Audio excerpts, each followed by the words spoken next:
Labyrinth just got its amazing new support, and there's two variants. There's the Trap Floodgate variant, and there's the Furniture variant. This is the Furniture variant, but I already uploaded the Trap Floodgate version on this channel as well, so you can check that out if you prefer that playstyle. If you still need a beautiful playmat, go to zerodamagegaming.com and use the code SOLEM for a discount. There's also beautiful deck boxes with this design and many more. So in this list, we have a couple more hand traps. This variant doesn't really lose to Duster and Evenly quite as much as the Trap variant.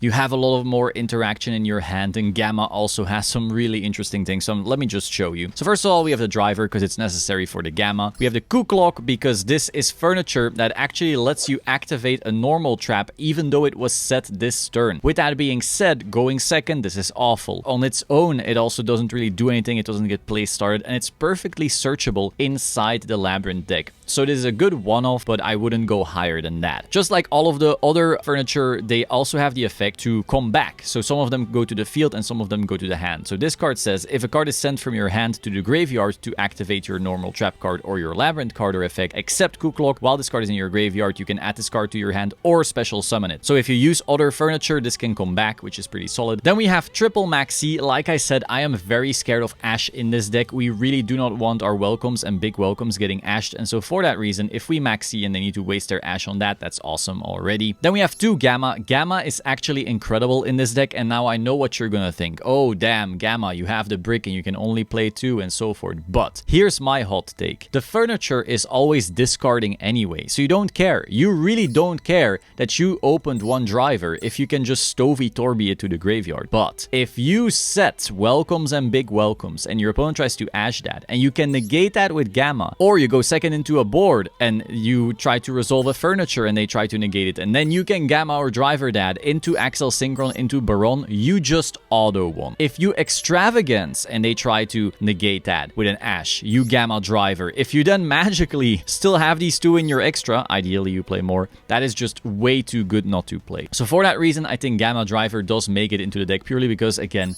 you can perfectly justify it with all of these discards from the furniture. Then we have Stovey Torby. So this is another piece of furniture. This says quick effect. You can send this card from your hand or field to the graveyard and discard a card. Set one Labyrinth spell or trap from your hand or deck. So you can just instantly get anything you want. And then if a monster leaves the field by your normal trap effect while this card is in your graveyard, special summon this card. So once again, a similar story with the other furniture as well. But we'll get to that. So then we have Triple Ash. Again, furniture builds usually want to have some hand traps, you know, have some multifaceted interruptions. Then we have our three Chandraglier. Quick effect, you can send this card from your hand or field to the graveyard and discard a card. Set one Labyrinth spell or trap from your hand or deck. And if a monster leaves the field by your normal trap effect while this card is in your graveyard, you can add this card to your hand. So this one comes to the hand, the other one special summons itself. So once again, these furnitures, basically the combination of Clock, Chandelier, and Torby basically make it so you can always set traps from everywhere, start activating them at any point. Then you resolve one of your big welcomes, they all start coming back, and you just have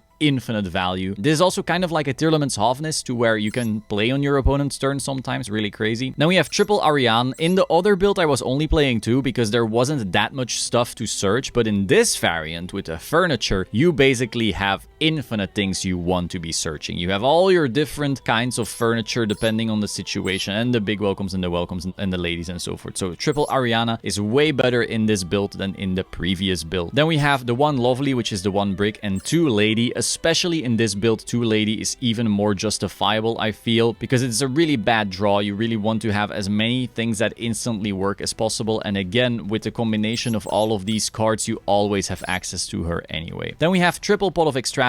Because we are going to be discarding with the furnitures, it's even more justifiable to be on Extrav here. In the extra deck, there's also nothing too special, especially because this build doesn't run Dogmatica Punishment, so our extra deck is just all flex spots. Like, don't go and craft these cards for this deck. None of this matters except for Muckraker, and then maybe Axel and Baron. If you have infinite material, you could make triple Axel, triple Baron just for your Gamma, but honestly, nothing in this extra matters except for Muckraker. Pot of Extravagance easily. Then one Prosp, of course, we would like to have more, but we can't. And then we have one Compulse. This is my trap of choice to try and remove stuff, and one D-Barrier. This is my trap of choice to try and flood out my opponent. We can infinitely set them back with Lovely anyway, and we can infinitely get Lovely back with Big Welcome. We can infinitely get everything back with with furniture. So, you know, these two are basically the two of choice. If you want more, you could maybe cut like one solemn or something for one more form of interruption. Maybe you have really good Dogmatica Punishment targets, and then you can put those in your extra deck, run a Dogmatica Punishment. Overall, though, it's important to understand that Furniture Lab doesn't play a bunch of removal traps. It really uses its engine to break things, to interrupt, and then the other traps are just bonuses it can search. Now, if triple evenly matched, this is just, I feel, the best board breaker in Master Duel right now. Even though often I do not like this card, I think right now is a really solid moment to be playing it. And we have triple Welcome and triple Big Welcome, just the two big Welcome Labyrinths, you know. And then we finally have triple Solemn Judgment. So this, again, I really like just stopping my opponent's Evenlies and Dusters. Even though this build, I'm gonna be real, it doesn't really care about them quite as much. It's still nice to just flip and say GG, no re. Now, I could argue, if you are afraid of Ash and Bell on Welcomes and Big Welcomes, you might want to play Solemn Strike instead. I don't have it,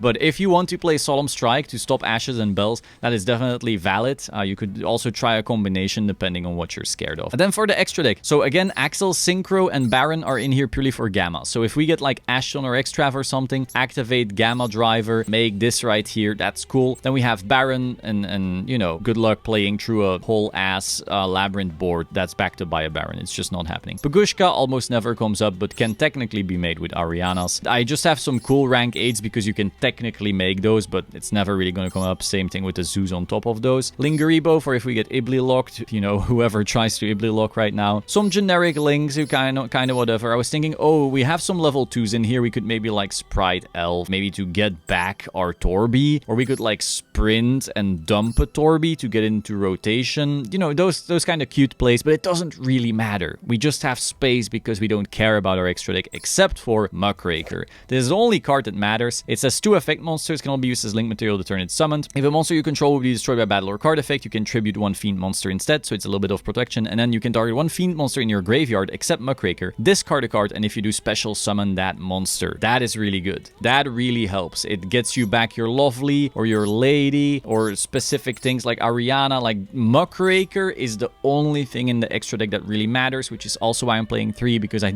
really don't want to lose that little friend to Pot of Extravagance. But everything else is just flex and kind of whatever. But yeah, that is the build. Hope you found this very interesting. Let me know in the comments down below if you want to see gameplay. Like, I included some of it in the trap variant, but if you want to see that for the furniture variant as well, let me know in the comments down below. Be sure to like, comment, subscribe, and I will see you soon. Ciao.